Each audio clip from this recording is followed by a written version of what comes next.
श्री शिवाय नमस्तुभयम। दोस्तों, आप सभी लोग जानते हैं कि 8 दिसंबर 2024 यानी रविवार को पड़ रही है मार्गशीर्ष महीने की सप्तमी तिथि। और दोस्तों, यह वह सप्तमी तिथि है जो मार्गशीर्ष महीने में पड़ने वाली सबसे बड़ी तिथि है, क्योंकि यह रविवार के दिन पड़ रही है और इसका बहुत ही बड़ा और विशेष महत्व होता है। पूज्य गुरु जी ने कहा है कि अगर कभी भी मौका लग जाए और मार्गशीर्ष महीने की रविवार सप्तमी तिथि को पड़ जाए तो आप लोगों को एक चुटकी हल्दी वाला उपाय तो अवश्य ही करना चाहिए। इन दोनों का संयोग बहुत कम आता है और इसी के साथ में गुरु जी ने अपनी शिव पुराण कथा में बताया है कि इस दिन आपको एक चुटकी हल्दी वाला उपाय तो आपको अवश्य ही करना चाहिए, क्योंकि ऐसा दिन पूरे साल में सिर्फ एक ही बार आता है। और दोस्तों, आप सभी लोग जानते हो कि रविवार सप्तमी तिथि का अगर सबसे बड़ा कोई उपाय है तो एक चुटकी हल्दी वाला उपाय है। तो दोस्तों, इस रविवार सप्तमी तिथि के दिन आप लोगों को इस एक चुटकी हल्दी वाला उपाय को जरूर करना है। बहुत सारे लोग होंगे जिन लोगों ने इस उपाय को ना किया हो, मतलब पूरा साल निकल गया, उन्होंने किसी भी दिन इस एक चुटकी हल्दी वाला उपाय को ना किया हो। पर दोस्तों, आपके पास एक आखिरी मौका बचा हुआ है जो कि 22 अक्टूबर के दिन है। तो इस दिन आप लोगों को इस वाले उपाय को जरूर कर लेना है। भले ही आपने पूरे महीने भर इस उपाय को ना किया हो, पर अगर आपने इस मार्ग शीर्ष महीने के रविवार सप्तमी तिथि के दिन अगर इस वाले उपाय को कर लिया तो आपको इस उपाय को करने का वह फल मिलेगा जिसकी आपने कभी कल्पना भी नहीं करी होगी। इसीलिए आप लोग इस वाले उपाय को एक बार जरूर कर लेना है, ताकि आप लोगों के हाथ से यह मौका ना जा सके और आपको इस उपाय को करने का फल मिल सके। दोस्तों, यह उपाय पंडित जी ने अपनी अभी की ही श्री शिव महापुराण की कथा में बताया है, जिस उपाय को आज हम आपको बहुत अच्छे से समझाने वाले हैं। इस वीडियो को देखने के बाद इस उपाय को समझने के लिए आपको कोई और वीडियो को देखने की जरूरत नहीं पड़ेगी। तो चलिए दोस्तों, उपाय को शुरू करते हैं। देखिए, यह इस मार्गशीर्ष महीने के रविवार सप्तमी तिथि के दिन यह इतना खास होता है, इतना महत्वपूर्ण होता है। देखा गया है कभी कभी बड़े बड़े पूजा पाठ अनुष्ठान से जो मनोकामना पूर्ण नहीं होते, वह मार्गशीर्ष महीने के रविवार सप्तमी तिथि के दिन एक छोटे से उपाय करने से ही आपकी मनोकामना पूर्ण हो जाती है। और बहुत सारे लोगों ने इस उपाय को किया भी है और उनको इस उपाय को करने का फल भी जरूर मिला है। अगर आप लोग भी इस उपाय को करना चाहते हैं तो आप इस उपाय को पहले अच्छे से समझ लेना, सुन लेना, उसके बाद करना। आपको इस उपाय का फल जरूर मिलेगा। और इस उपाय को कर लेने से आपके घर में चाहे किसी भी प्रकार की दुख और समस्या क्यों ना चल रही हो, आपको उसका कारण भी नहीं पता है कि भाई यह समस्या किस कारण से चल रही है। उसका कुछ भी कारण हो सकता है, जैसे पितृदोष हो सकता है या किसी भी तरह का मंगल दोष भी हो सकता है। तो इस दिन आप लोगों को यह वाला उपाय कर लेना है। यह एक ऐसा उपाय है जिस उपाय को अगर किसी विशेष दिन पर किया जाए तो भाई उस विशेष दिन का जो है वह तो हमें मिलता ही मिलता है, पर हमने उस दिन पर इस उपाय को किया है तो हमें उससे भी बड़ा फल मिलता है, और फल बहुत जल्दी मिलता है, क्योंकि आप इस उपाय को बहुत ही बड़े और विशेष दिन पर कर रहे हो। तो चलिए अब उपाय के बारे में बात करते हैं, लेकिन उससे पहले आप लोगों को यह जानना आवश्यक है कि आखिर यह उपाय किस समय करना है, किसको करना है और कैसे करना है। तो चलिए हम आगे आपको वीडियो में एक एक करके बता देते हैं। लेकिन उससे पहले अगर आप लोग हमारे चैनल पर पहली बार आए हैं या फिर मेरी आवाज आज पहली बार सुन रहे हैं तो हमारे चैनल को सब्सक्राइब जरूर कर लेना और इस वीडियो को ला करके कमेंट बॉक्स में श्री शिवाय नमस्तुभयम, ओम नमः शिवाय जरूर टाइप कर देना। तो दोस्तों, इस एक चुटकी हल्दी वाला उपाय को हमें इस रविवार सप्तमी तिथि के दिन कैसे करना है, किसको करना है, किस समय करना है और कहां पर करना है, ये सारे सवालों के जवाब आपको इस वीडियो में मिल जाएंगे। और जो ये वीडियो देखेगा भाई, उसको एक चुटकी हल्दी वाला उपाय जरूर करना चाहिए, क्योंकि इस दिन हल्दी का भी बहुत ही बड़ा और विशेष महत्व होता है। और जब बात आ जाए एक चुटकी हल्दी वाला उपाय की, तो यह सोने पर सुहागा वाली बात हो जाती है और यह एक बहुत ही बड़ा उपाय हो जाता है इस रविवार सप्तमी तिथि का। तो अब दोस्तों, इस एक चुटकी हल्दी वाला उपाय को आखिर करना किसको है, सबसे पहले हम लोग वह बात जान लेते हैं। तो देखो, घर की जो बड़ी माताएं बहनें होती हैं, उन माताओं बहनों में से कोई भी एक बड़ी माता बहन इस वाले उपाय को कर सकती है। और दोस्तों, अगर आप चाहे तो अपने घर में से सभी सदस्यों को भी इस उपाय को करवा सकते हैं। अगर किसी व्यक्ति की खुद की कोई मनोकामना है, खुद की कोई दुख और परेशानी है जो कि वह अपने लिए ही करना चाहता है, इस वाले उपाय को तो वह खुद अपने लिए भी कर सकता है। बाकी अगर कोई घर में से ऐसा है जो कि अपने पूरे घर परिवार की सुख और शांति के लिए यह वाला उपाय करना चाहता है, तो भाई वह भी कर सकता है, उसमें भी कोई दिक्कत वाली बात नहीं है। कहने का मतलब यह है कि इस उपाय को हर एक सदस्य भी कर सकता है और पूरे घर परिवार के सदस्य के लिए घर की बड़ी माताओं बहनों में से कोई एक माता बहन भी कर सकती है। माताएं बहनें अगर घर में उपस्थित ना हो या वह यह वाला उपाय ना कर पा रही हो, तो फिर घर का कोई बड़ा सदस्य भी इस एक चुटकी हल्दी वाला उपाय को कर सकता है, चाहे फिर वह पुरुष ही क्यों ना हो, उसमें कोई भी दिक्कत वाली बात नहीं है। अब दोस्तों, जो अगला प्रश्न निकल कर आता है वह यह आता है इस उपाय को लेकर कि आखिर इस उपाय को हमें किस समय करना है, सुबह के समय करना है कि शाम के समय करना है। तो देखो, इस वाले उपाय को आप लोग सुबह के समय भी कर सकते हो और शाम के समय प्रदोष काल में भी कर सकते हो। अब अगर आप पूछो कि भाई सबसे उत्तम समय कौन सा रहेगा इस हल्दी का जल वाला उपाय को करने का, तो हम आपसे बस यही कहेंगे कि इस उपाय को आप सुबह के समय करेंगे तो ज्यादा बेहतर होगा। बाकी अगर प्रदोष काल शाम के समय भी करेंगे तो भी अच्छा होगा, उसमें कोई भी दिक्कत वाली बात नहीं है। तो अब दोस्तों, जो अगली सबसे बड़ी और महत्वपूर्ण बात आती है वह यह आती है कि सुबह अगर हम उपाय को करेंगे तो हमें कितने बजे से लेकर कितने बजे तक के बीच में करना है, और शाम के समय प्रदोष काल में करेंगे तो हमें कितने बजे से लेकर कितने बजे के बीच में करना है। तो देखो, सुबह जितनी जल्दी हो सके आप उपाय को करने की कोशिश करना। बाकी अगर किसी कारणवश लेट भी हो जाओ, थोड़ी देर भी हो जाए, तो 10 या 11 बजे तक भी आप उपाय कर लेना, पर 12 बजे से ज्यादा देरी ना हो। ठीक है, इस बात का ध्यान रखना। उसके बाद में दोस्तों, अगर शाम के समय प्रदोष काल की बात करें, प्रदोष काल का जो समय है होता है वह शाम के 6 बजे से शुरू हो जाता है। मतलब शाम के 6 बजे से लेकर शाम के 6 बजे से रात के 8 बजे के बीच में आप कभी भी इस वाले उपाय को कर सकते हो, उसमें कोई भी दिक्कत वाली बात नहीं है। देखिए, मार्ग शीर्ष का पवित्र महीना होता है, भगवान विष्णु को समर्पित मार्ग शीर्ष का महीना होता है। भगवान विष्णु को समर्पित सप्तमी तिथि भी होती है। भगवान विष्णु को समर्पित 3 शुभ योग, 3 दुर्लभ तिथिवार यह अगर मिल गए हैं तो आपको आज के दिन एक विशेष उपाय करना है। आप आपके घर में आपके घर का जो मटका है, जो ठंडा जो जल है, माटी का जो मटका है, उस माटी के मटके के जल से आपको वह जल जो है वह तांबे के पात्र में लेना है, और इस पात्र के अंदर आपके रसोई घर से आपको एक छुटकी हल्दी इस पात्र के अंदर आपको मिला देना है।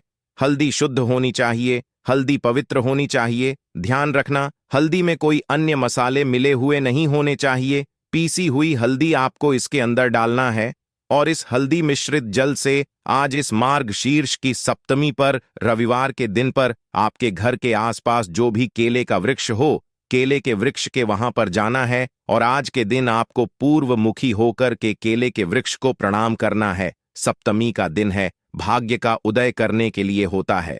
देखो, जब आप तांबे के पात्र के अंदर एक छुटकी हल्दी डालोगे तब आपको ओम ब्रह्म बृहस्पति नमः इस मंत्र का कम से कम 11 बार जाप करना है।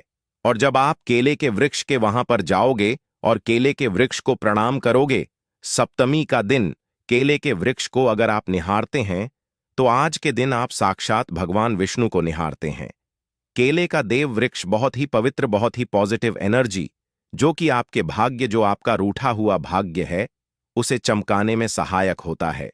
आपको केले के वृक्ष की जड़ में आज के दिन हल्दी मिश्रित जल आपको डालना है। ओम नमो भगवते वासुदेवाय का 11 बार जाप करना। उसके बाद केले के वृक्ष को आज के दिन छूना। के वृक्ष की जड़ में जो मिट्टी में जो आपने जल डाला है, वह जल जो है, जो मिट्टी जो है, वह गीली हो गई होगी। वह थोड़ी सी मिट्टी आप आज के दिन अगर आपकी नाभि पर लगाते हैं तो यकीन मानिए आपका भाग्य चमक जाएगा। आपके जीवन के जो भी अंधकार है वह दूर होते चले जाएंगे। आपको आपके जीवन में रास्ता नजर आते रहेगा कि आपको किस दिशा में चलना चाहिए। आपको प्रेरणा मिलती रहेगी। आपका जीवन जो है वह बहुत ही सरल बन जाएगा, बहुत ही प्रभावशाली उपाय है। यह मिट्टी कोई साधारण मिट्टी नहीं है। हल्दी मिश्रित जल आपने इसमें डाला है और यह मिट्टी है केले के वृक्ष की जड़ की। जब और वह भी कौन सा सप्तमी का दिन है, तो यह उपाय आपको गंवाना बिल्कुल भी नहीं है। थोड़ी सी मिट्टी आपकी नाभि पर लगाना, आपका भाग्य चमक जाएगा। पहला उपाय हो गया। दूसरे उपाय के बारे में बात कर लेते हैं।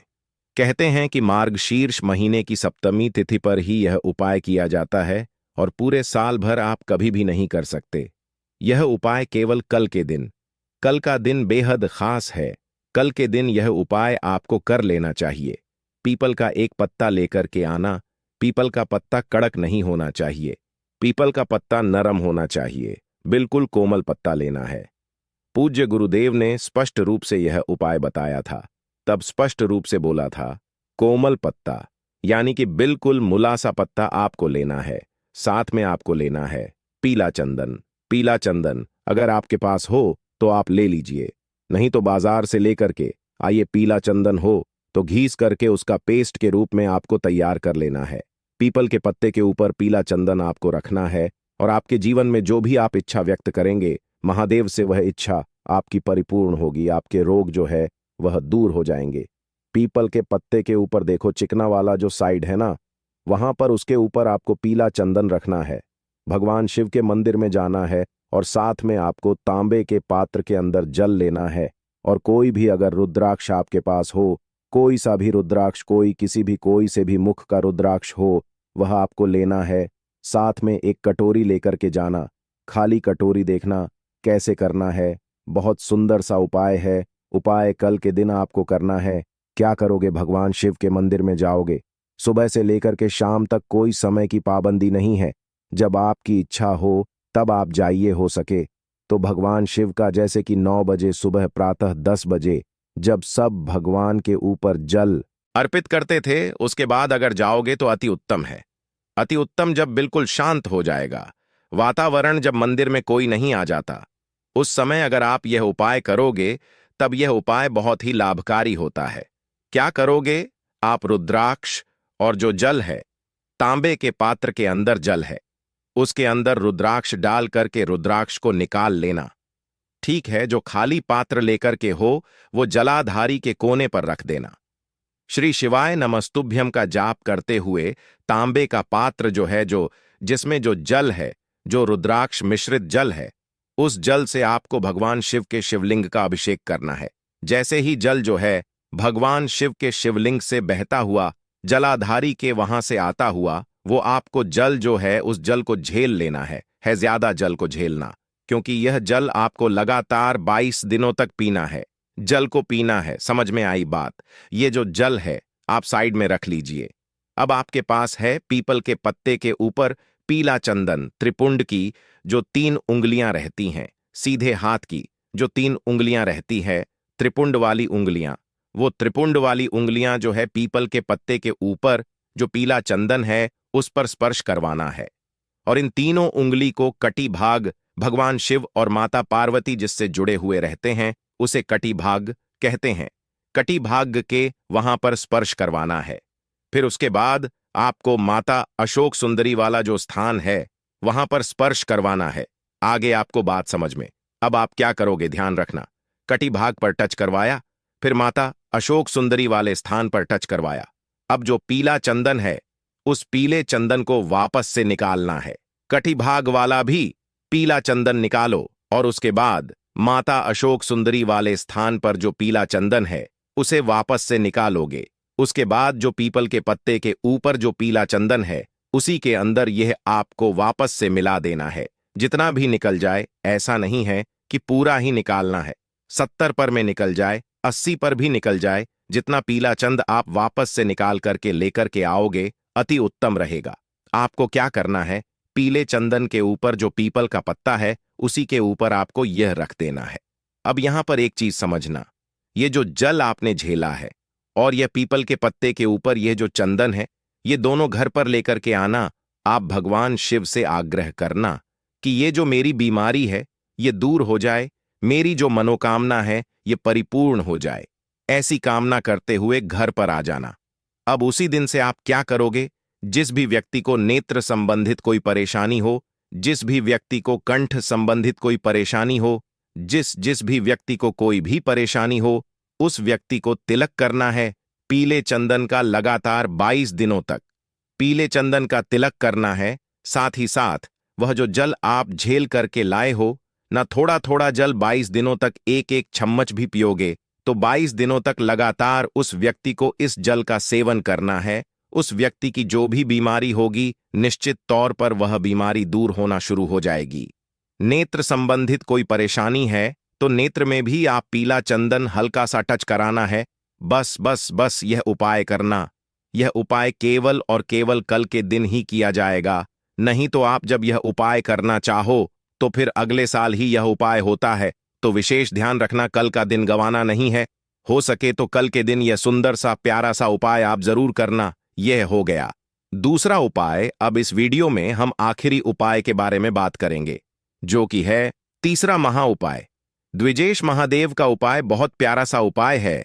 इस उपाय की करने के लिए मात्र आपको तांबे के पात्र के अंदर जल लेना है। इस जल को कैसे आपको चढ़ाना है पहले यह समझिए। यह भी वैशाख के पवित्र महीने में ही यह उपाय किया जाता है। तो कल के दिन आप सप्तमी तिथि के दिन यह उपाय कर सकते हैं। तांबे का पात्र लेना, उसके अंदर जल भरना, पूरा जल भर लेना। ठीक है, अब आप क्या करोगे? भगवान शिव के मंदिर में जाओगे। अब यहां पर देखो शिवलिंग है, जलाधारी है। यहां से जलाधारी के यहां से जल आपको डालते हुए आना है और उसके बाद शिवलिंग पर नहीं डालना है, पूरे गोल घूम जाना है। आपको पार्वती माता के हस्त कमल के वहां पर पूरा जल डालते हुए आपको वापस से जलाधारी के वहां पर आ जाना है, कोने तक। ठीक है, अब आप क्या करोगे? यहां से वापस से देखो, जल की धारा टूटनी नहीं चाहिए। यहां से वापस से जल आप लेते हुए जाओगे और भगवान शिव के शिवलिंग पर द्विजेश महादेव के नाम से आप अर्पित कर दोगे। यह बिल्कुल नया उपाय है जो आपकी भाग्य की, यह बिल्कुल नया उपाय है जो कि आपकी मनोकामना परिपूर्ण करेगा। और यह उपाय केवल और केवल मार्ग शीर्ष महीने की रविवार सप्तमी तिथि में ही किया जाता है। तो यह उपाय भी कल के दिन आप कर सकते हैं। मनोकामना पूर्ति के लिए बहुत खास यह उपाय है। तो दोस्तों, यह थे पूज्य गुरुजी द्वारा बताए गए कुछ बहुत ही खास उपाय। अगर आपको जानकारी अच्छी लगी हो तो वीडियो लाइक करिएगा। मिलते हैं फिर एक नए वीडियो के साथ। श्री शिवाय नमस्तु भयम।